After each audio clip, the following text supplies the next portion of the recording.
Two balls and a strike to count on Taylor. Reyes fires, swinging a drive, deep left field. It's his way back. Welcome up,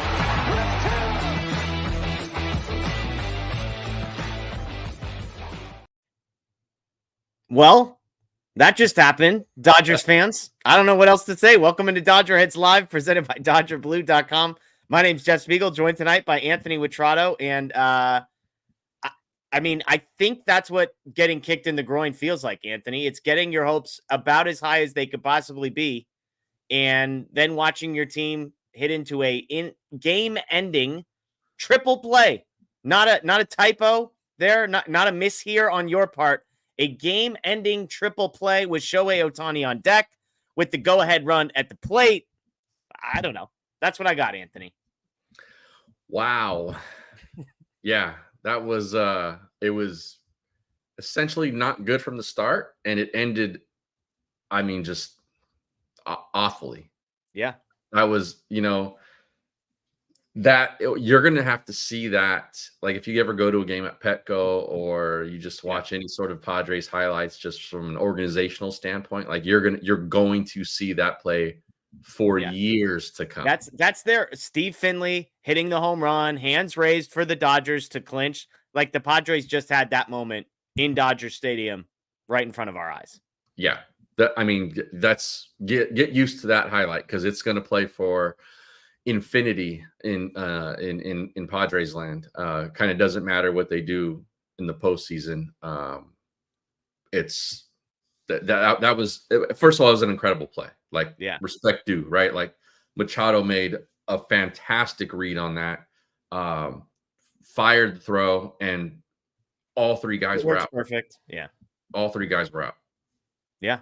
Yeah, and not particularly close on two of the three, even the third, once they show a replay at second base. Not particularly close. We appreciate everybody joining us live on Facebook, excuse me, on YouTube, on Twitter. I have a feeling that number of almost 1,000 is just going to grow over the next hour or so as we finish this one off. This was the biggest game of the series, launching the biggest series of this, biggest game of the season, launching the biggest series of the season. And with the loss, the Dodgers are now just 2 games up on the Padres for the National League West crown, and that is with the fact that the Padres have the tiebreaker. So really, the Dodgers are 1.5 game up on the Padres. The magic number is 4, but the Padres clinched a postseason berth themselves tonight. So the Dodgers, while I believe still having the best record in the National League, are now fighting for the divisional crown on top of everything else. So lots to get to tonight.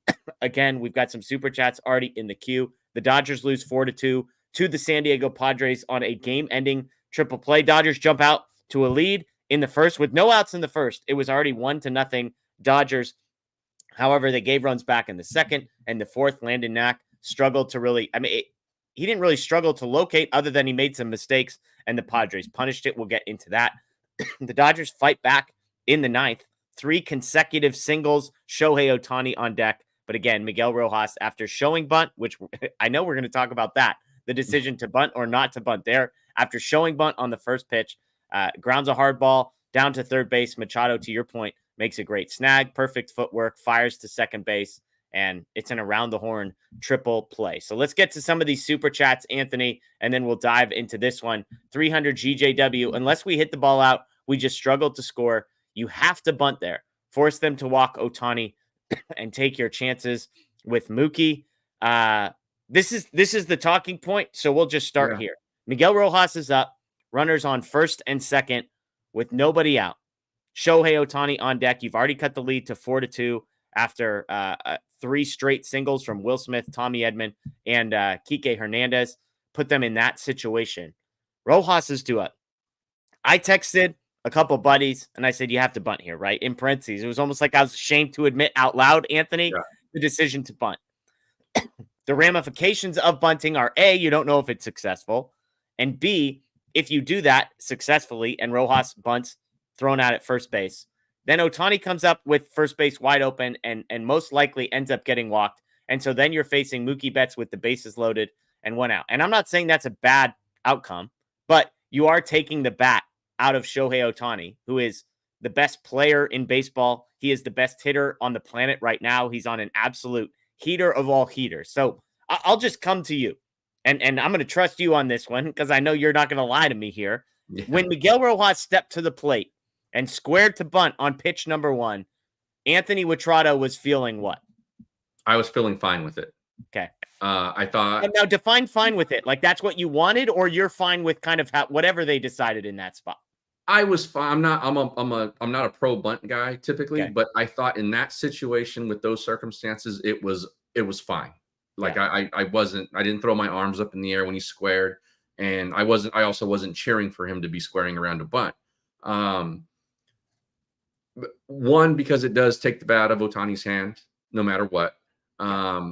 And if he strikes out, I doubt they put the tying run in scoring position there with Mookie Betts up. Yeah, like you're saying they're not going to intentionally walk Ohtani with runners in first and second. They might intentionally walk him if first base is open, but they're not going to intentionally walk him to put the tying run in scoring position. Right, exactly. And so, I was okay if he would have bunted that first pitch. And then when he didn't, I was okay with him swinging away there. He hit the ball right out one of the best defenders in baseball, one of the best infield defenders. Who was pulled in, by the way. Who was inside of third base, which is crazy. And I can promise you, given Manny Machado's mentality, he was pulled in because if that bunt was anywhere near him, he was not thinking first base first. Yeah. He was trying to get somebody else out. So there was no guarantee that even a decent bunt down that side was going to work. I don't think taking the bunt off lost them the game. That triple play ended the game. I don't think it lost them the game. There's a difference there. It was a bit unlucky for Rojas there. Rojas hit that ball 97 miles an hour for the record. He smoked it on a guy that was playing up. Like if you had told the Dodgers, hey, fake bunt, you're going to get the first and third in, and Rojas is going to hit a ball down the third base line 97 miles an hour. I honestly think the Dodgers probably are taking their chances with the outcome there. It just happens to be Machado who plays it literally perfectly. And if that ball's 3 feet either way to either side of Machado, we're not talking about that bunt. Yeah. We're talking about how we're glad that he didn't bunt probably. You know what I mean? Like, so, I don't think you get to call it both ways in that situation. Like that was the result. He put a good swing on it and he hit the ball hard. It was right at the guy. And then, a triple play is just, wow. Yeah. But to answer your question, I was okay if they would have put a bunt down there. And I was completely fine with him swinging away, just given the circumstances, because like I said, if he bunts, then you take the bat out of Ohtani's hands, which Mookie Betts is behind him. And, I see a lot of people saying Mookie sucks. I don't necessarily agree with that. I would have been fine with him hitting with the bases loaded in that situation. But yeah, it was a little bit bad luck. Like, you're in a position there where if you don't win the game, whatever decision you make, if you're Dave Roberts, you're damned if you do, you're damned if you don't win the game with that decision. I love the people in the comments that are crushing me for being a Dave Roberts apologist, for making excuses, because clearly none of those people heard me start this entire segment by saying that I was texting that I wanted him to bunt. So it's like, if you want to accuse me of bias, the people hearing me defending anything that happened in this sequence, I'm just telling you, I asked for a bunt. I got the receipts to prove it in a text message thread. If he wasn't going to bunt, I'm honestly like, just stand up there, Miggy. Because the one thing you can't do is hit it. Hit into a double play. I guess we'll add triple play. You can't make more than one out. You can't make more than one out. He made 3. And so my joke was, if they're going to walk Ohtani, what's Mookie Betts' batting record with Ohtani being intentionally walked right in front of him? Like he's batting 1,000,000 with an OPS of 6 million, I think. So I'm with you on all this stuff. Like I would have bunted in that spot. Miguel Rojas, I know he's had a great season. I've been hard on him. I've come around on him. It just, in that spot, it has to get to Ohtani. Like Ohtani it has to. Or Mookie, or Freddie. Or the game cannot be put in Miguel Rojas's hands instead of one of those guys. And I know that the 0.001% chance that this happens, but again, there was a decent chance that it's a double play, right? Like there's a lot of outcomes that end poorly. At least with the bunt, you control the outcomes. Like there's no double play on a bunt. I don't do this often, but I'm going to disagree with you on something. I don't think like you don't put Miguel Rojas up there and go just be a statue because you might hit into a double play. Like, or you bunt because you might hit into a double play. Like it has to be more strategic than that. You know, and part of the thinking, part of that thought process for probably allowing him the option to swing away. Now, he may have called that on his own. He may have called both of those things on his own, where they trust the guy with the bat. He has a very good bat control, and they tell him, this one's on you. You do what you we feel we do have an update on that front. Miguel Rojas speaking to the media. Our Blake Williams is there. He said the bunt sign was on for the first pitch and then taken off. So according to Miguel Rojas, he was not making his own decisions up there. I suggested that maybe the bunt on pitch 1 was just a fake to get the guys in and then see what happens. But according to Miguel Rojas, he was supposed to bunt on pitch 1 and then we're not supposed to bunt on pitch 2, which is a whole nother set of questions because pitch 1 was a pretty perfect pitch to try and bunt if you're actually serious about trying to bunt there for what it's worth. Yeah, I agree. I thought that was I wasn't sure why he pulled that back, but you know, and then they may have seen what the defense did after looking at him square up and go, you know what, we would rather have you swing away there. To the original point though, is that you can't manage that situation to not hit into a double play or a triple play. Like, and I get you saying it has to get to Ohtani there, but even if he hits into a double play, it gets to Ohtani still. Yeah. With and Ohtani's the tying run. I just all the things I know like I can't get out of my head Miguel Rojas's career numbers, and in that spot with the 3 guys that are due up after Miguel Rojas, I'm personally just fair. And that's fair. And you, like you said, you have the receipts. You were thinking that was the play ahead of time before we know what the result was. Like I don't like the Monday morning quarterbacking that a lot of people on social are having right now of well, he should have done this because the outcome was bad. Again, that ball's 3 feet to the left and it ends up being a double, then he so good letting him swing away there. Yeah. Right. A couple more super chats here. What do you think about this one? Brody Brown with the super chat. We appreciate the super chat. Rojas should have never been up. Bring Pages in, completely asleep at the wheel. What do you think about this? If you're not going to bunt there, what do you think about the idea of going to a guy like Pages instead of Rojas? I don't think Pages is a better contact guy than Rojas is. Yeah. Well, and again, the argument is maybe, do you want a contact guy in that spot? Like, or would you rather live with the 3 true outcomes type guy in Andy Pages? I think would be the counter. I'm not saying I disagree with you, but I think the counter would be when you get a contact guys hit into more double plays than dudes that are striking out 35% of the time. Sure. Again, I think we're focusing on the wrong stuff here.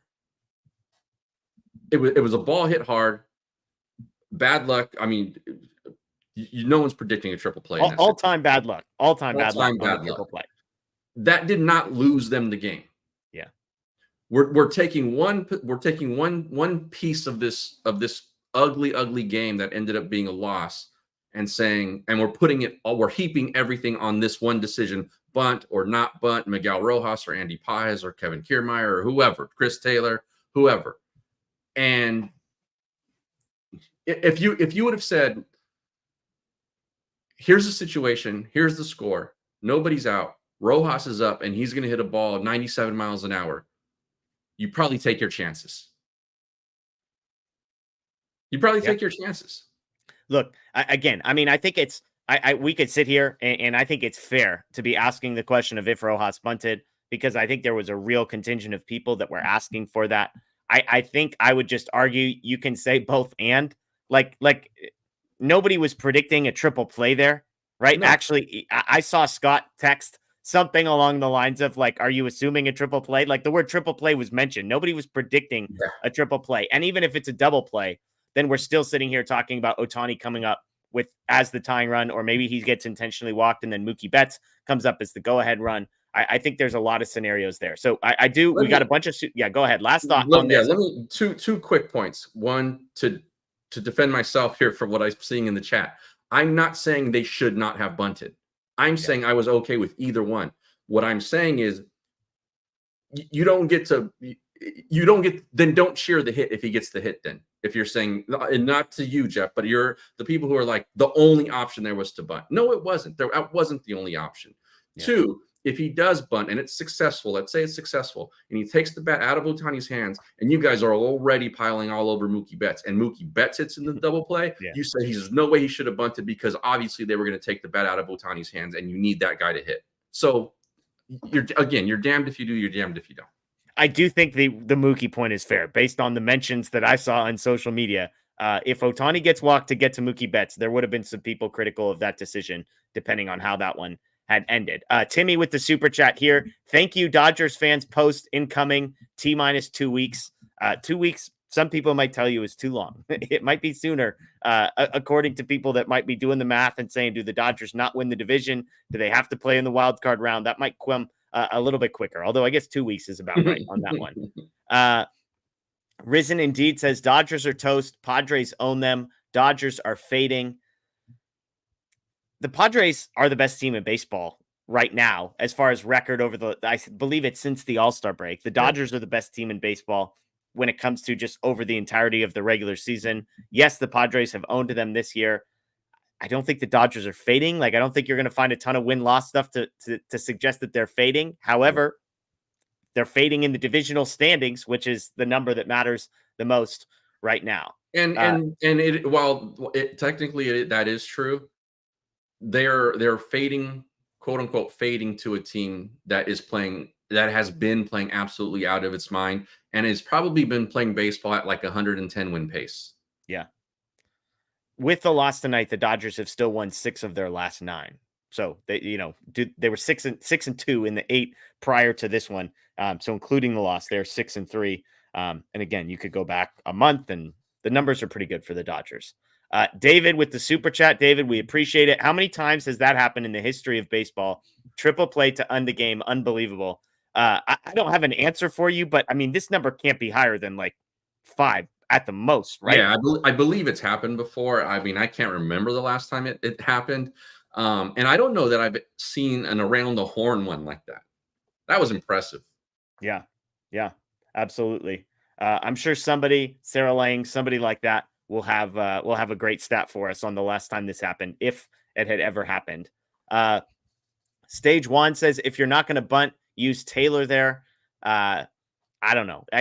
Chris Taylor was where he belonged. I don't agree with, given Miguel Rojas' season thus far, I understand why he was in there ahead of a guy like Pages. Chris Taylor is like a distant third for me on the, he's ahead of Kiermaier. He's ahead of Fiducia, but that might be it on the guys he's ahead of in that one. Lo-Fi Jedi, Dave Robertnomics 101 here. The decision-making, again, critical of Dave Roberts. He's the guy who ends up getting blamed, given how this one played out. Again, Miguel Rojas saying it was his decision. Dave Roberts, or the Dodgers coaching staff as a whole, which comes down to Dave Roberts, to put on a bunt play on the first pitch, which Miguel Rojas chose not to bunt, and then to pull it back on the second pitch right before Miguel Rojas hits in to a triple play. Jeffrey Ueda, we are really going to see the makeup of this team tomorrow. Also, Edgardo has that moxie we need in a future closer. Yes, we're going to get to Edgardo Enriquez making his major league debut today. One positive, I would say. If there was a positive, that would probably be at the top of the list for most people. I want to pick up on this part at the top, Anthony. We're really going to see the makeup of this team tomorrow. I'm trying to figure out how to say this because I already know what the comments and response is going to be. Yeah. Suarez has been a mess for the Padres. Had blown 3 of his last 6 save opportunities. The Dodgers, it's like, oh, no grit in this team. Dave Roberts has lost control. There's no fight. This is the same team that had 3 straight hits to open the 9th inning of this game. To me, that's fight. To me, there's some grit. It ends in the triple play, but I mean, I feel like even in a loss, I'm not saying it was perfect, and we're going to get into the first 8.5 innings of this game, okay? And it wasn't great from the Dodgers. Some dumb decisions, some dumb mistakes. I'm just saying there was a positive from how this team, in my opinion, fought a little bit there in the 9th inning, and it was a guy in Will Smith that people have been highly critical of who reached base 3 times tonight. It was Tommy Edman, who people are pretty excited about. Big single up the middle. It was Kike Hernandez, who's a clutch guy, starting to perform as the season goes on. And so I feel like we saw a little bit of the makeup, at least in the 9th inning tonight. Am I crazy? No. And I mean, we've talked several times about how this team has pulled off some of the grittiest, hard-nosed, kind of battle it out wins that we've seen from this club in years, in a few seasons. And, because look, these games happen. Like, yeah, you run into, a bad offensive night, you run into good pitching or, some bad luck, whatever the case may be. Your team doesn't score. I don't care what team you like. Go like the team that scores 7 runs every single night and hits 400 with runners in scoring position every single night. Go like that team. But you're going to be looking for a while because that team doesn't exist. And these kinds of games happens. And to say because they lost this game that suddenly they have no fight, they have no heart, all of that kind of stuff is, I don't know how you live your everyday life, but if you go on those emotional roller coasters like that day to day and whatever it is that you do, that's rough. Yeah, that's rough because look, when the numbers bear out the opposite of those things, then I don't know what to tell you. Like the proof is there. Do they have a winning record against the Padres this season? No. But I've covered baseball a long time to tell you that those things, sometimes they matter and sometimes they don't. Yeah. Next year, the Dodgers might, the schedule's changed. So they play each other, like 15 times now or something like that. The Dodgers might go 10-5 against them next year. And they might get beat by them in the playoffs. And the Padres might get beat by the Dodgers this year in the playoffs. Dodgers dominated the Diamondbacks last year. Exactly. So like it's not always a telltale sign. And to make those kinds of declarations when this has clearly been one of the better teams in baseball all season long, I just don't understand where that comes from. Yeah. Lo-Fi Jedi with another super chat. One upside is Edgardo looked great. Agreed. We will get to that. Richard with the big super chat. Richard, we appreciate you. You've been a loyal listener, and we appreciate all the super chats. The Dodgers this year have not understood that the Padres are very emotional when playing them. Beating the Dodgers is in their veins, even with thin pitching. We still have the talent to compete. We got clowned tonight. Look, Dodgers, I put up the stat 2 for 10 with runners in scoring position. The first of those 2 did not score a run. That was Teoscar Hernandez singling with the runner on second in the first, but he hit it so hard and right at the left fielder that Mookie was not able to score. So they basically had 1 RBI with runners in scoring position in 10 at-bats tonight. They leave 7 guys on base. Joe Davis talked about how many innings. I think it was 7 of the 9 innings. They put at least 1 runner on. They had runners in scoring position 5 or 6 different times. And again, you started to get your hopes up. I think that's why this hurts the most, Anthony, is because with 3 straight singles and Ohtani 2 batters away and Mookie 3 batters away and Freddie Freeman 4 batters away against a closer that had blown 3 of his last 6. Like, I think why this hurts so badly, Anthony, and why we, myself included, are so emotional on a night like tonight is because we got our hopes up. And we're mad. I wonder if there's people like me that are mad they got their hopes up. They're extra mad tonight because they're mad at themselves for believing the Dodgers might actually come back in the 9th inning of this one. And when they got let down, they're so disappointed in themselves that it's just anger, frustration, emotion. And again, I'm not saying that pointing the finger anywhere else but at myself, because that's, I think, how I feel tonight. Yeah, it's understandable. I mean, it's fandom, right? That it really is. That's what being a fan is. I think for me, like, covering these people for so long gives me a bit of a different outlook in terms of how I cope. It's a little different for me. And I think that you look at sort of the way this game played out, and I know the hot topic is what happened at the end of this game. I thought this game was lost before that, and my reason for thinking that this team is in trouble, which I tweeted, is not because Miguel Rojas didn't bunt. Yeah. Like that's not the reason I am not feeling great about this team next month. It's for a completely different reason on the complete other side of the baseball. So well, this one's going to hurt. And we're, like I said, you're going to have to see that replay for years to come on Padre highlights. That's not what is going to hurt this team come postseason based on what we know as of right now. Yeah, I'm with you. Absolutely. William, get Scott in here right now. Let's get him. Send a back call out. The invite is out there. Jonathan with the super chat. Jonathan, we appreciate you. John says we're going to play this like a postseason game. This has looked like the most hurtful, frustrating, irritating, disappointing Dodgers postseason performances. Again, 2 for 10 with runners in scoring position, just 1 RBI in 10 at bats with a runner in scoring position. In this one, it's just not good enough. Christopher, year in and year out, I'm tired of hearing, quote, that's just baseball, or playoffs are a crapshoot. Losing 8 of 11 isn't luck, or 3 straight playoff series. Yeah, I mean, I think you're justified to be frustrated by that. For sure. You know, the playoffs do not favor the best teams in baseball, but I think there's a compelling case to be made that the Dodgers are not the best team in baseball this year. And so, depending on how this one plays out, I think maybe that works in our favor this year, Anthony, not being the best team in baseball, and much like the Diamondbacks getting the opportunity to upset a Dodgers team that dominated them all of last season.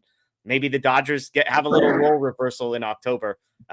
We'll see. They're going to make October. What round they're going to be playing, where those games are going to be played, and who they're going to be playing remain to be seen.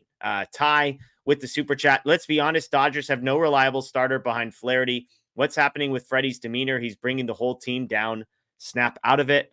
I mean, Yamamoto is another guy that I would argue is reliable, even if he's not totally built up. But I had Lance Brozdowski, who's kind of a pitching guru type guy, on the show earlier this week, yesterday, and talked about it and said, "Did they have enough pitching?" And he's like, "I don't think so. I don't think they have enough pitching." And he's not alone in that. Let's just say that. Jedi Engineer with the super chat. Thank you for that. A bunch of super chats we're trying to get to. We appreciate these. Richard says the triple play was not why we lost. It was lost by poor defense, poor base running, horrible at bats at the plate. This was a devastating loss. Let's talk through some of these, Anthony, because I do think there's a couple big moments here. Top of the first, Ohtani leads off with a double. He's 14 of his last 19 at the point of that moment. Mookie grounds out to shortstop. The throw is airmailed into the dugout. Ohtani scores 1-0. And now the Dodgers have a runner on second with nobody out. Freddie lines out. Teoscar singles, but it's hit so hard and right at Profar that Mookie is held up at third. Muncy pops out to center field. And then this is where things got interesting. Will Smith's in a 1-2 count against Michael King, who's a really good pitcher and who looked nasty at times tonight. Clearly a play of some sort was on, and Dave Roberts, after the game, said he called for the double steal in that spot, quote, trying to steal a run because Will Smith was up with 2 strikes. Teoscar takes off in a delayed steal. The throw goes down to second. Oftentimes, the Dodgers don't even make that throw. They just eat it because they're afraid of the guy coming home to score. The question is, and I haven't seen the pan out video as to why Mookie Betts happened to be where he was, but Mookie Betts never made it more than about 15 to 20 feet off of third base and then was easily picked off trying to make his way back to third after the throw was relayed there. Right. That, to me, it felt like you're just testing something out in the biggest moment of the game. I mean, that just looked poorly planned. And to me, that's on coaching first and foremost. Yeah. I mean, you guys, you can call us apologists if you want to for, saying the bunt sign, maybe not, whatever. That's the offense that should be exhibit A in this game. Like, what are you doing there? For what? Yeah. What's the point of that? I did not understand that at all. Like, if you don't trust the guy that much, then consider putting him on the bench. It's in the first inning. Yeah. Like, I just, that to me was inexplicable. I didn't understand the logic or the strategy behind that. That it didn't make any sense in the moment, didn't make any sense afterward. And to understand that that was something they put on, that was brutal. That was terrible, I thought. Like, you want to talk about taking bats out of people's hands. That was the mistake right there. Yeah. Yeah. I'm with you. The game continued, obviously. Will Smith, of course, in his next at bat, by the way, singled. And I'm not saying I'm not ready to connect those dots. It was a 1-2 count in the first, but he singles to open the second, advances to second, Lux strikeout, Rojas hit by pitch, Ohtani walks, and then Mookie Betts strikes out with the bases loaded, moving the Dodgers to 1-for-4 with runners in scoring position. They get a 2-out single and a walk from Smith in the sixth. Tommy Edmonds' turn to come up short with a pop out. Bottom of the seventh, leadoff single for Kike. Rojas grounds into a double play. So he hit for the cycle tonight. Triple play, double play, all the stuff for Miguel Rojas. Teoscar Hernandez in the bottom of the eighth, a 2-out double. He gets stranded. And then, of course, a triple play to end the game in the ninth inning. So bad stuff all around. And I do want to get to the pitching from Landon Knack because I do think that's a piece of this story that we're going to get to.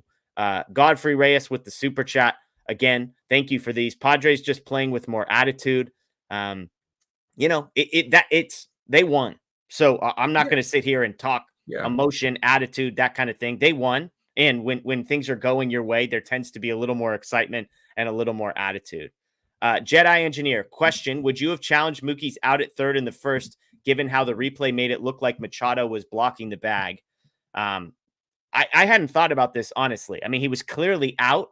I didn't look at the blocking piece, and I know the rules are that, like, once you have the ball, you're sort of allowed to block the bag, and so maybe that was why the Dodgers didn't feel there was a challengeable play here. I didn't see anything about this on social media, so it's a fair question. Do you have any thoughts, Anthony? No, it's the first inning. It was a terrible call, and it ended up the way you kind of expected something like that to end up. But no, the last thing you want is something to happen like what happened to end the game and you not have that challenge left. Yeah, it's fair. It's fair. Now, if you thought you could win it with runner at second and third is what the situation would be, I think you burn it there. But again, I'd have to go back and look. If it's clearly, yes, that he was safe, then you do it. But if you're banking on a block call, that's tough. Very subjective, and the rule on that is blurry in its own right.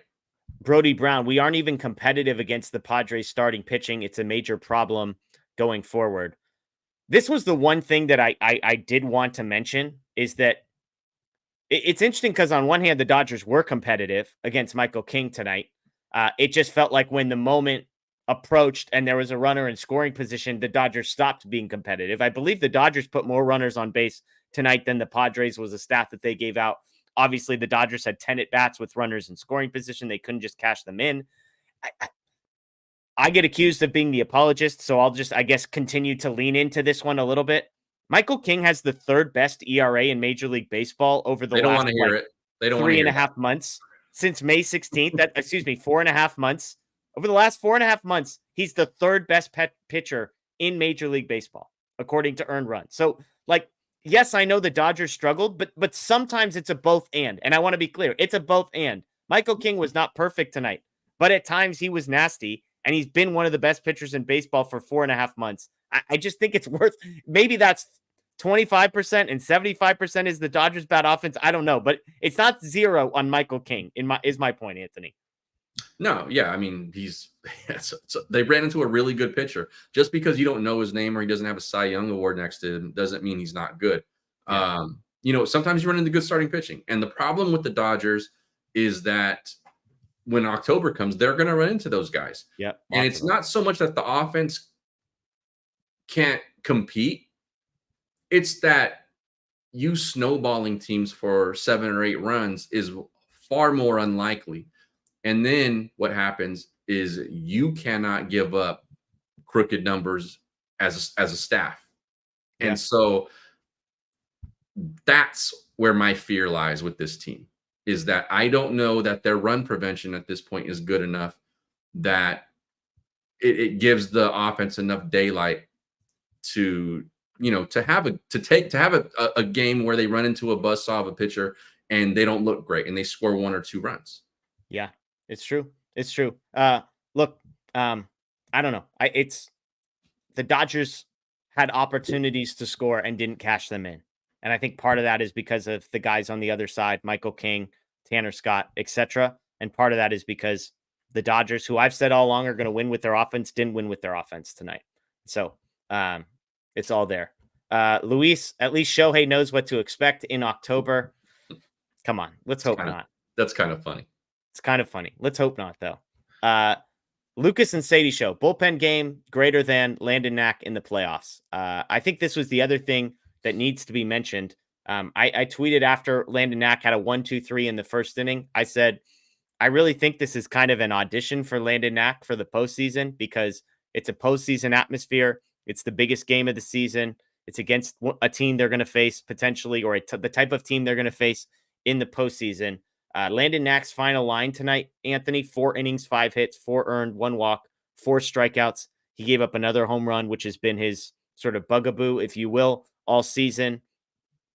I think it's based on the quotes about Clayton Kershaw that we got before the game of his unlikeliness of being available. I do think Lucas and Sadie show has it right that it's going to be, do you trust Landon Knack in game 4 or do you just go to a straight bullpen game? Did you see enough from Landon Knack tonight?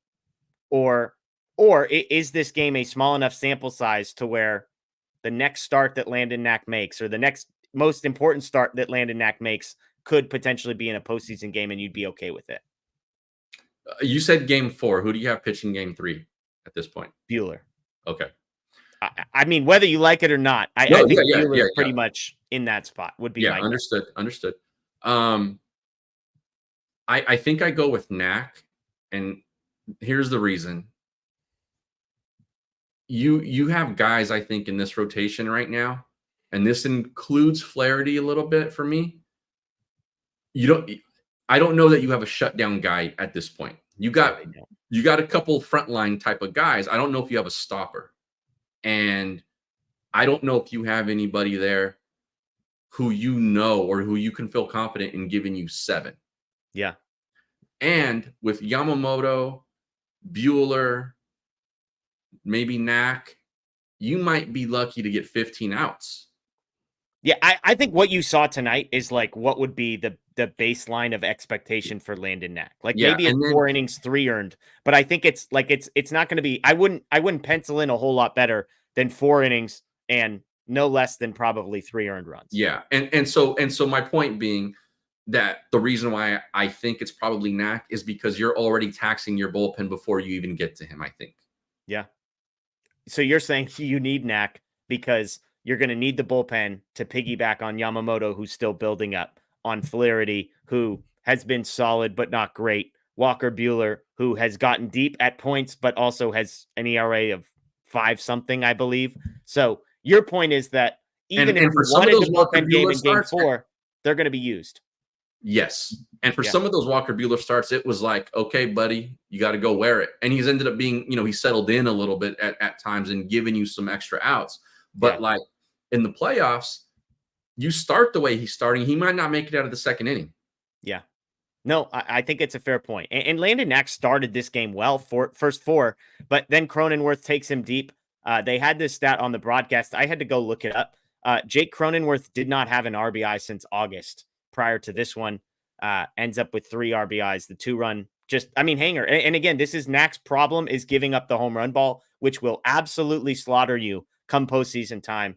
And that's the reason I think there's some real skepticism about that. So you're saying you're thinking it's going to be Knack, not because you prefer Knack to a bullpen game, but just because if you're the Dodgers, you can't look at any of the guys you're throwing in game 1, 2, and 3 and say, they'll be fine. We won't need length in game 4. We'll just go 9 different dudes. Because you can't trust that, you're going to just need to pencil in 3 or 4 innings from Knack in game 4 is what I hear. Correct. Yeah. Jonathan with the super chat. No hustle from Mookie or Teo on defense. I refuse to believe that Mookie and Freddie are this, quote, terrible. What's the real issue? It's not prep nor energy. I mean, Mookie hit a walk-off home run last time we saw him. Like, tonight was not a good night for him. He had the misread in right field on a ball that ends up in the gap. I'm not sure he's getting to that ball anyways, but it's a bad look regardless. He obviously strikes out with the bases loaded. He's 0 for 4 on the night. Teoscar was 2 for 3. So, like, he had a double.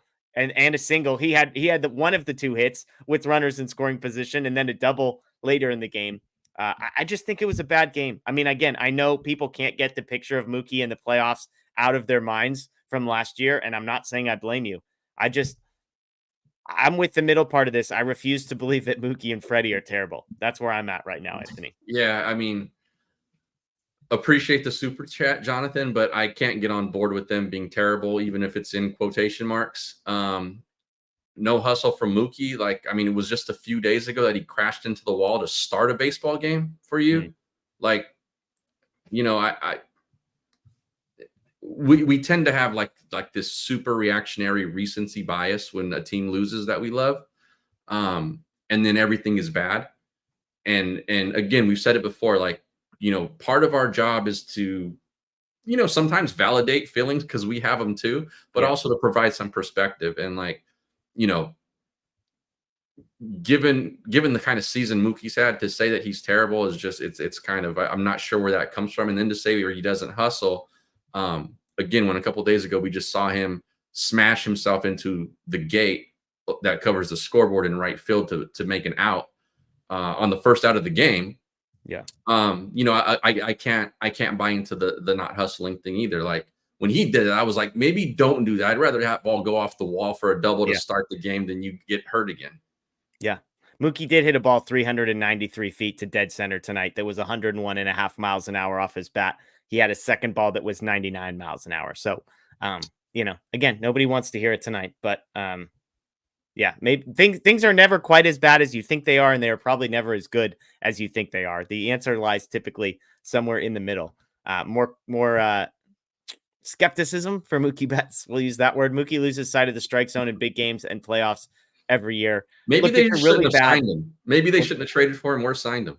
I know the screen grab of Mookie's strikeout with the ball that's like 12 inches off the outside of the plate looks really bad. I mean, King's slider moves like 18 inches. So it's a bad swing. He shouldn't swing.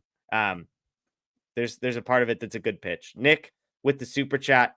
We appreciate it. I don't know what 160 yen gets us, but we appreciate you. And one more, Saki Bomb. So the question is Game 4 to see Game 5, Knack or bullpen game. Are you still riding Knack? You kind of answered this question. I have not yet. I think I think it's like you could pull me either way. And if I do go with Knack, it's with expectations of like, this is what I'm getting. Like, I'm not penciling Knack in for 6 innings and 2 earned. I'm penciling him in for like, if he gives me 4 innings and 3 earned, I'm probably like, okay, great. I'll I can live with that because again, my hope here is that the offense is going to get going and score 5 or 6 runs and shut it down. But I think your point, Anthony, is a really, really good one. In order for you to set up a bullpen game in Game 4, you've got to have a bullpen that's available after games 1, 2, and 3. And Yamamoto, up to 75-ish pitches. He's going to make one more start, at least, maybe 2, it appears, in the regular season. And depending on if they have to play a wild card series, like maybe he gets himself built up a little bit more. So maybe you're getting 5 out of him. Flaherty, on a good night, you can get 6. Buehler, if you get a good night, which is unlikely, you can get 6. I mean, I'll throw the one other name in here, like Tony Gonsolin. Like, is Tony Gonsolin a worse option than Landon Knack? If I get you those 2 guys, which I've ironically said I think are like sort of the same pitcher, which is like they've kind of been productive while at the same time like done it a little bit with smoke and mirrors, soft contact type stuff. So Landon Knack and is Tony Gonsolin in the conversation in your mind, Anthony? I think he is. He has to be. Okay. And so if he's in the conversation, given what you saw from Landon Knack tonight, is Tony Gonsolin ahead of Landon Knack in the pecking order? I said last week when we were on with Matt that I thought if Gonsolin comes out of the next rehab and has another, good line, I thought it would be an option to piggyback both those guys. Yeah. So start Gonsolin or Knack and then have the other one come in and relieve him. Could be a decent way to save some bullpen innings. Now I'll say this: if you get good starts from 2 guys going into that Game 4, where they get you at least into through 6 innings, then I might lean on a bullpen game. And maybe Knack is a bulk guy or something like that, depending on what it looks like. But in terms of like, if you have a rested bullpen or Landon Knack, I think I would go with the rested bullpen. Okay, there you go. There you go. We've got one more super chat here. Jedi Engineer. At least we don't have a Javi Baez at bat. We're good. That there's a running joke on our staff because at one point I suggested that maybe the Dodgers should look in the direction of Javi Baez, and rightfully so. I've never lived that down. So, yes, at least we do not have Javi Baez in the lineup there as well. All right, let's do this. We got a special surprise. Maybe not a surprise if you've been in the chat because people called for it. I invited it, and here he is. Scott Gearman is in the house to share some thoughts with us. Scott, you've had about 45 minutes to an hour to digest, which is what is one of the craziest endings to a baseball game ever. I joke that the Dodgers got our hopes up just enough to make us mad at ourselves that we allowed ourselves to feel hope in that situation in the ninth inning. I'm not even going to ask you a question. I'm just going to hand you the floor and let you say what's on your mind. I mean, like, I'm in line with a lot of chat, and like I can lay out the scenarios here about Miguel Rojas. So I'm sitting there watching in disbelief. I've been watching Padres baseball for a bit. Like their energy is infectious. Their fans are on. If anybody in chat joined the show the other night, Blake and I spoke about how the Padres have been playing up to every single game they're in. You can feel it. You can see it. The way they're, Schiltz managing are for these big games. He understands they're chasing stuff. And I'm not saying the Dodgers aren't doing that, Dave Roberts. It's just about the moment it calls for it. But I'm sitting there wrapping presents for my daughter's birthday, and I know that, this is going to be a hotbed topic. I see Miguel Rojas up there, has a bunt down, pulls it back, right? And I'm in disbelief that he swings away. Like I know Anthony. Which was the call from Dave Roberts. I don't know how much you've been paying attention to that, but Dave Roberts called for a bunt on pitch one. And then so I had to know. Yeah, I had to know if he called for it to stay on and Rojas did it himself, or Dave Roberts called for it to get pulled back. Now, this, and he said it's because the way that the defense was aligned, he's just bunting into an out. That's the whole point of a bunt. If Miguel Rojas strikes out, well, it's not. That's not. I'll disagree with you there. It's not. Move it over. The whole move point the guy is to over. get the guys over to the next base where the out comes at first base. I think, again, I'm not saying I was fine with the bunt. I'm saying I thought the reasoning there would have been maybe they didn't like what the Padres did defensively with their alignment after he scored around the first time. Okay. I don't know that for sure. I'm guessing there. No worries. But if he strikes out, then you still have first and second, one down. Yeah. Then Shohei Ohtani gets a shot at the plate, and then they go to their bullpen, bring in Wandy Peralta. Fine. And if they don't want to pitch there, they're going to pitch to him there, lefty. But at least you have one out with the best hitter on the, one of the best hitters on the planet, up with two guys on, the ability to walk off a game with one down. If he swings away, grounds into a double play, then your chances are even slimmer with a guy not in scoring position now. Jerry Harrison laid it out in the postgame. I think that by letting him swing away there was ridiculous. Like he said, there was no thought to keep a bunt down with the defense. Then just, I'm not saying take the out, but you have to give your top of the order a shot. Like you have to. They were going to pull Suarez one way or another. They weren't going to let him face Shohei Ohtani. They were going to the bullpen. And I would take him against a lefty. Did they have somebody warming? They weren't going to face Ohtani though, Scott. If he gets there, yes. If he gets there, they're pulling Suarez out of the game. You think they're pitching to Ohtani? Sure. Why not? Why not? If that button gets down, they're pitching to Shohei Ohtani? They're going to a lefty and pitching to him. Yes. I completely disagree. You think they're going to leave Suarez in righty with the bases? No, they're going to walk Ohtani. They put him on. No, but I'm saying you're going to leave Suarez in to face Mookie Betts after Suarez already gave up multiple base hits. I'm not saying that either. I'm just saying Shohei doesn't swing the bat in that situation. Okay, but then you get a Mookie Betts up with a lefty on the mound. Yeah, which I would have been fine with. I'm not disagreeing with you. I'm saying Shohei would not have gotten the at bat. Oh, that's fine, but you have to get them there. I agree. But you're saying. Look, I understand that, and I agree with that. That's the ideal situation. I'm not disagreeing with that part. Based on how you're putting it, though, what that says is you're kind of expecting a triple play to happen. That's not what it is. It's about you have to if you're not going to you just because even if he gets into double play, allow let me hop in here. Game winning run is I think we're actually arguing about something that we're not arguing about. All three of us are somewhere between in favor of or all in on Miguel Rojas should have been bunting there. So like we don't need to be debating whether or not that was a mistake that the Dodgers didn't bunt, because we all agree that the best move, and again, maybe Anthony is closer to like 55-45 on they should have been bunting, and Scott and I are more in the camp of like 95-5 they should have been bunting. But the point stands, how this game ended, while a remote possibility when Miguel Rojas swings the bat was a possibility that was mathematically impossible if he either squares around to bunt, or I've joked about the same thing Scott did, which is don't swing. Like go up there and bunt or don't swing. And it sounds crazy, and it probably is, but I think it has to. This game cannot end. Like you cannot play yourself into a scenario where the game ends without Shohei Ohtani or Mookie Betts coming up. Now, my question for you is, Scott. Yeah. People were crushing Mookie Betts tonight. Crushing Mookie Betts. So do you think there's any part of it that's fair, which is that if Ohtani gets walked, if Rojas executes a bunt and they get moved over to second and third and Ohtani gets walked, and then you've got the bases loaded for Mookie Betts with one out and he doesn't come through, that we're having the exact same conversation right now, which is Dave Roberts is an idiot because Mookie Betts sucks?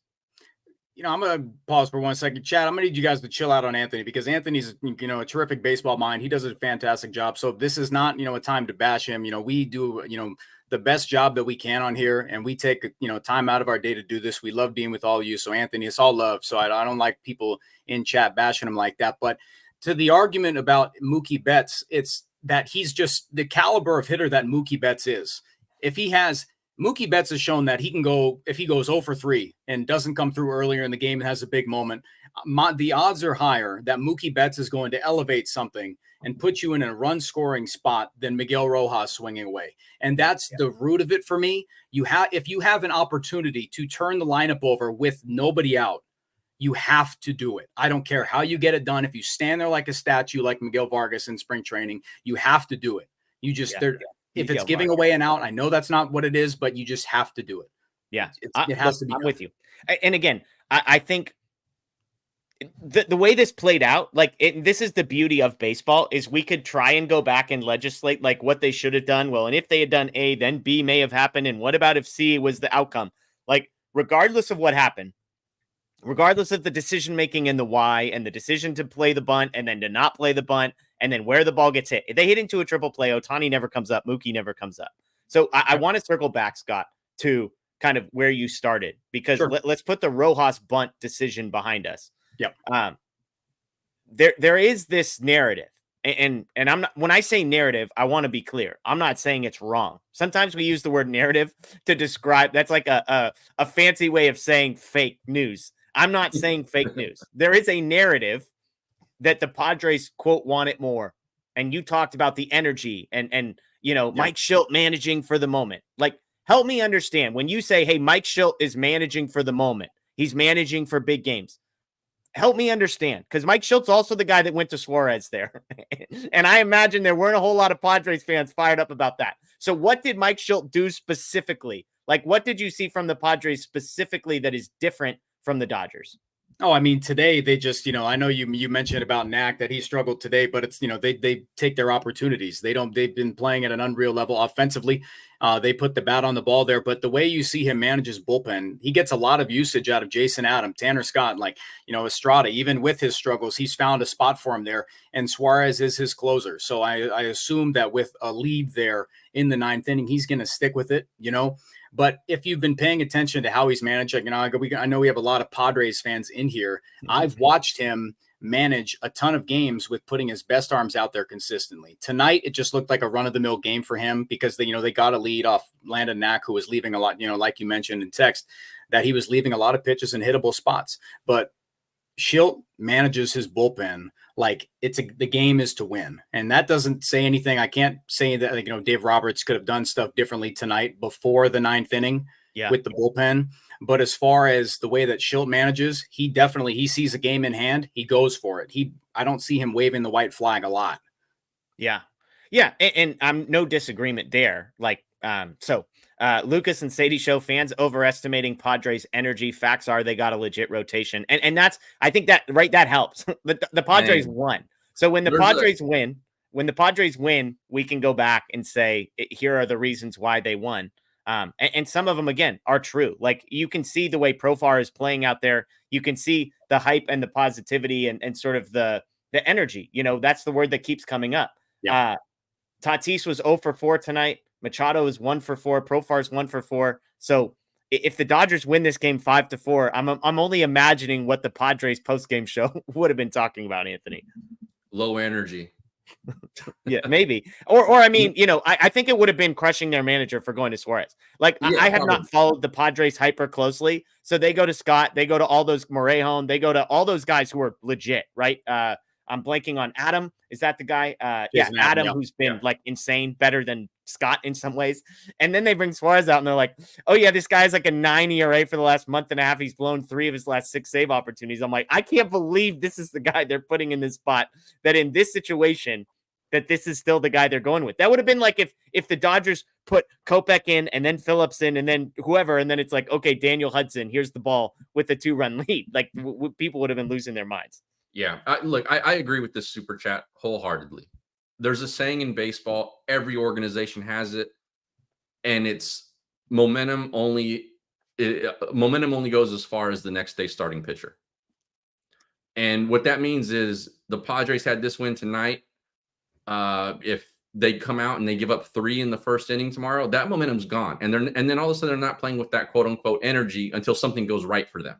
Yeah. Or if the Dodgers walk them off tonight, and then now they have the momentum, and then they come out and they give up a 4 spot in the first inning, that all of a sudden they don't have the energy, or they don't have the momentum, right? Like, it's baseball is such a fickle sport in that way. Yeah. Because it's like golf, right? Like, you don't scream and shout when you hit one good shot, because the next one you might shank it, the very next one. And so, like, it works in a different way than other sports do a little bit, in that that momentum can be wiped away with one pitch. Yeah. No, I'm with you. William says, show started. Let's go. Scott comes on. Scott's got some fans in here. So William, we appreciate the super chat. We got over 3,600 people that have joined us at some point during this show. We appreciate it. We do have some news stories we want to get to. Scott, I'm going to come to you one last time. And then if you want to stick around for the injury updates and stuff, we'd love to have you. But I'll give you the final word on kind of looking ahead. There's 2 more games in this series. The Dodgers are still 2 games up in the division, albeit, as we've pointed out, it's more like 1.5 games because the Padres own the tiebreaker and had already clinched the tiebreaker coming into this series. So in one sense, the Dodgers could get swept by the Padres and still be tied for the division going into a series against the Rockies. Obviously, nobody's hoping that happens with the magic number of 4. So Cease on the mound. The Dodgers are going to be at another disadvantage pitching wise coming up here, Scott. So how do you see this one playing out in the next 2 games? So it's definitely, it's a difficult couple games here, but this was a night where if you not steal one, if it was to get the series off on a right foot, it was to win game 1, right? And right now you have to look at that in a 3-game set, essentially, to close it out without having to go play arcade baseball in Colorado against Dylan Cease, who the Dodgers saw a couple months ago. It was June. When was this? Sorry, not June. It was July 31st. He went 5 2/3, allows 1 earned. Big strikeout guy, has the ability to walk some. So the Dodgers' offense is going to have to work. They're going to have to do what they did tonight with Michael King. You're going to have to take good at bats. You're going to have to make him go deep into that pitch count. And I know you guys talked about it earlier. The bats could come alive 2 games straight in a row, go crazy, and then we forget all about this. Yeah. But they have to get it done. You have to stop going 1 for 6 with runners in scoring position. You have to make these starting pitchers work early on. And if they're on the ropes, you got to knock them out. You just have to. They have a good enough lineup to do so. That's how I see this going. Like, absolutely going to be at a disadvantage here. Jack Flaherty, it's a test for him to see how he is, going against the San Diego Padres. Is he going to stay in there? Is he going to battle? Is he going to compete? Is the offense going to show up?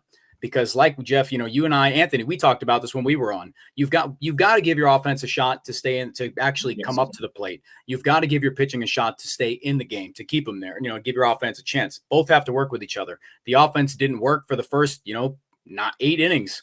They didn't do their job. Landon Knack against it's a lineup that's going to make you work, that has veteran hitters. I know he didn't do his best, but the pitching gave them enough, I think, with the opportunities they had against Michael King. They could have got the job done, and then they made it close at the end of the day. And who knows, if they scratch a few more early on, it's a completely different conversation we're having now, man. So they've got to, I think, repeat the blueprint against the starting pitching the next 2 games, but they're going to have to earn it. They're going to have to earn this. So give me your prediction, Scott. How do these next 5 games play out for the Dodgers? I think they'll win the West. I think they'll win the West there, but which is no small feat considering where we're at right now, both literally and emotionally, like where we are in the standings, but how we're all feeling today.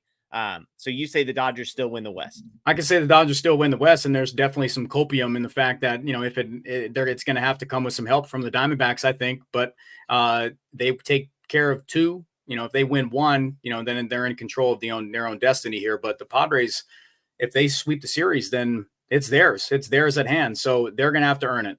But I think that Dodgers will be able to, if the bats don't show up for 2 games, I think we'll all be just, Anthony, Jeff, will you guys be both, flabbergasted if the bats don't show up for one of the games? I mean, not with Cease on the mound. I wouldn't be surprised. Okay. So they just have to make them work. They've got to have some game where they rise up for one of the occasions where they're, Schilt can't put his 1 ace out there. If he does it 3 straight games, then I saw everybody in chat putting tip your cap. Well, you've got to get to them sometime. And if they don't, then the October script is right there. So it's right in their hands. Again, it's their division still, but their destiny is still right in their hands. Yep. I still think they win the West. They're still leading it. So right now the probability's in their favor. They've got to do a better job. They can't wait till the end of the games, man. Too many good teams out here fighting. Yeah, no, I'm with you. I'm trying to look ahead. I'm curious if the Dodgers, what the line is on tomorrow night's game, and if the Dodgers might, like, how big of underdogs they might be. So Jack Flaherty versus Dylan Cease. Are you ready for this, Scott? Dodgers are minus 135 favorites tomorrow night against the Padres. So if you feel as bad as it sounds like a lot of people are feeling, and I just said it, you can get plus money on the Padres to win tomorrow night with Dylan Cease on the mound. That's surprising to me, Scott. I mean, I still, I believe in what Jack Flaherty has done, and I think we all can. Like, Jack Flaherty is a guy who can pitch at a front end of a rotation. The flip side is that the Padres have been one of the best teams in Major League Baseball against right-handed pitching. So they've got things going for them there. It's just Jack Flaherty at home, Dylan Cease. It's the second time Dodgers are seeing him with the lineup the Dodgers are putting out there. We expect them to perform. And on nights like where it doesn't happen, when they're flatlined all the way to it, that's why nights like tonight, when you're just, it seems like obvious things to happen. When we're relying on, Ohtani, Mookie Betts, Freddie Freeman to do stuff, I want them at the plate, and they've got to do it. Mookie Betts and Freddie Freeman didn't have great nights. They've got to wake up. They've got to wake up for sure. Yeah, absolutely. Absolutely. So again, Dodgers favored against the Padres tomorrow, in spite of Dylan Cease being on the mound for the Padres.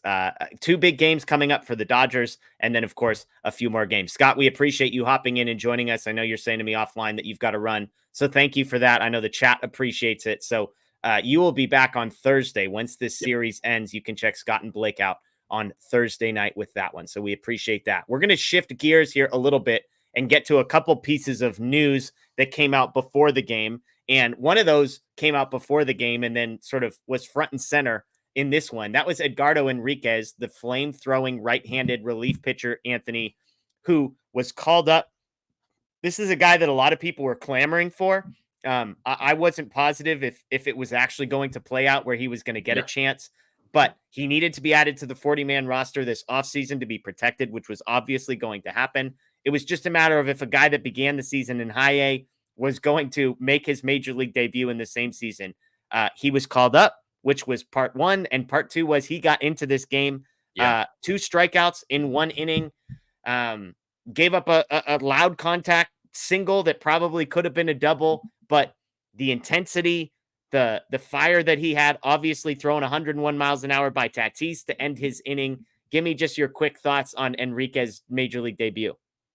He looked good for the most part. Like you said, he gave up the loud single. He also gave up some loud foul contact. And it, I think that there was some hesitation from the pro scouting department and from the Dodgers front office to bring him up. Yeah. They were going to add him to the 40-man. You're right. They had to, and they didn't want to waste that talent. But I think there was legit reasons why they were hesitant to bring him up until they did. The walk rates are not great. And so I think there's some wondering, if it's not complete swing and miss, can he get hit at this level, and can he stay around the zone enough and miss enough bats that he can be successful? And I think there's still some question marks there, but there's no doubt about it. His debut was impressive. I think you take a look at some of the other stuff, and it's fair to have some questions, but he looked pretty good tonight in terms of like, okay, we understand what the hype is about, and we understand why the stuff that everybody says the stuff can play. If he can command it, the stuff plays. And there's no doubt about that. Like that slider he broke off for the first strikeout that was filth. So I can't decide if it's a slider or a cutter just because it's coming in at like 92, 93 miles an hour. And I think the metrics are like, it can't possibly be a slider at 93, right? Right. I can't wait to see more of him. Like I hope they really give him a real shot. And let's see what he can do, because again, that bullpen has been taxed. They've thrown some of the most innings in Major League Baseball. They've been really counted on in leverage situations all season. And with the rotation looking like it is, they need all the live, fresh arms they can get. Yeah. And look, velocity plays up in October. We know that. And to your point, command is going to be the question with him. He has struggled with that at various points, obviously missed all of last season coming off of injury. However, given the stakes, given what was surely nerves, given the intensity of the moment, the guys he was facing, Tatis, for him to be able to not really struggle with command and not be all over the place, I think bodes really well for him. And look, he's got an audition of 4 or 5 days. To your point, he's a live arm, and it could be a guy that sees some time for the Dodgers. So again, Edgardo Enriquez makes his major league debut, right-handed relief pitcher out of Venezuela. I think they said his nickname is Baby Gratterall because he's Venezuelan, but he's 6'4". Also, like Gratterall, throws the ball like 105 miles an hour. So he's got that going for him. The other bit of news, Anthony, that came out before the game were some injury updates on Clayton Kershaw, Anthony Bonda, and Tony Gonsolin, to name just a few. Let's start with the Kershaw one, because I think this is the most significant one. Described as, quote, in a holding pattern. He won't face hitters this week was the update we had from Dave Roberts. Obviously, if you haven't been paying attention, this week is the last week of the regular season. So if he's not going to face hitters this week, I don't know when he would be facing hitters. Dave Roberts also had a very bizarre quote about how it's not just the toe, but it's a body issue as well. All this to say, as much as I have sort of believed that at some point, Kershaw is just going to pitch, it seems more and more unlikely, which I think people are going to be happy about based on the feedback that we tend to get in these segments, Anthony. Yeah, sure. But give me your thought. Like, Dave Roberts has been pretty consistent, whether you believe him or not is another thing, that Clayton Kershaw, if we were giving him a football injury report designation, that doubtful would be the word that would describe Clayton Kershaw. He hasn't outright said out, but it sure feels like it's trending in that direction. As soon as he went on the IL, I thought that was the last we've seen of him this season. Yeah. There was no doubt in my mind. He's not. I said it might have been the last time we ever see him, period, because there's no guarantee for next year. Possibly, yeah. But continue. Yeah. No guarantee of that, obviously, which is why I say this season, last time we see him, there was no doubt in my mind. And he's at a point in his career and with his body that he can't do what like Glass now did, where, you don't need any rehab starts. He doesn't work like that. And I think the fact that, even the last update was like, okay, yeah, he's not coming back. He's not an option. And so I think they're just slow playing this. They just don't want to say it yet. Like, they know he's not going to pitch. Because Clayton Kershaw, let's be honest, what's probably happening is Clayton Kershaw keeps telling people, I'm coming back. And Dave Roberts is trying to do his best of saying basically he's not going to pitch without saying he's not going to pitch because Kershaw's working his butt off to try and get back, even though apparently everybody in the Dodgers thinks it's not going to happen. Right. Yeah. And that very well may be the case. It's actually probable that that's the case. But yeah, we're not going to see him. So, there might be some people in the chat and all over Dodger Nation who are happy about that because they don't want to see him pitch in October. And I don't necessarily know that he was the answer, had he been somewhat healthy. So, yeah, for me, he's been off my radar since we heard about the toe. There you go. Another update. Speaking of starting pitching is Tony Gonsolin. Supposed to throw a live session on Friday. There were some rumors that maybe he was going to make a start before the end of the season. That was going to be the day he was going to start. So instead, he is throwing a live session. So if Tony Gonsolin were to pitch in the postseason, Anthony, it would be his 2024 debut. I think he's in the conversation for a spot in the postseason rotation. Not necessarily because he has quote unquote earned it, but sometimes just being the guy who's sitting on the sideline, everybody else moves below you and you don't have to move up at all. It feels like that might be where we're at with Tony Gonsolin. Yeah, exactly. He's earned it by being available.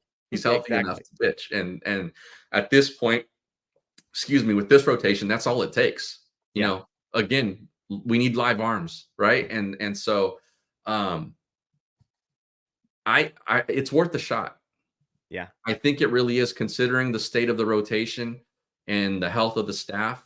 I think if he can give you 4 innings, you got to give him real consideration over Landon Knack, or maybe not over Landon Knack, but like that's the guy, right? Like him or Knack.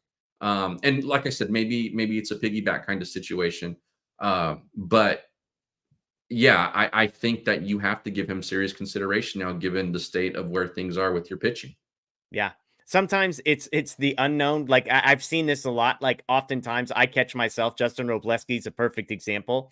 When we see a guy we don't know a ton about, we just hear about the positives. Hey, he's lefty. He throws 100 miles an hour. And then we sort of ignore all of the other warning signs that lie beneath the surface because we're looking up close and personal at Bobby Miller struggle and be terrible. And so sometimes the guy that we don't know all of his warts, we just assume surely the warts on Tony Gonsolin can't be quite as bad as the home run numbers from Landon Knack or Clayton Kershaw or whatever. So he's got that going for him. The last injury update here is on Bonda. This is a guy who has been for a lot of the season one of the best relief pitchers the Dodgers have. Obviously, another lefty alongside Alex Vesia in the bullpen. I was surprised. I was kind of almost expecting the next update we got with him that he wasn't going to come back.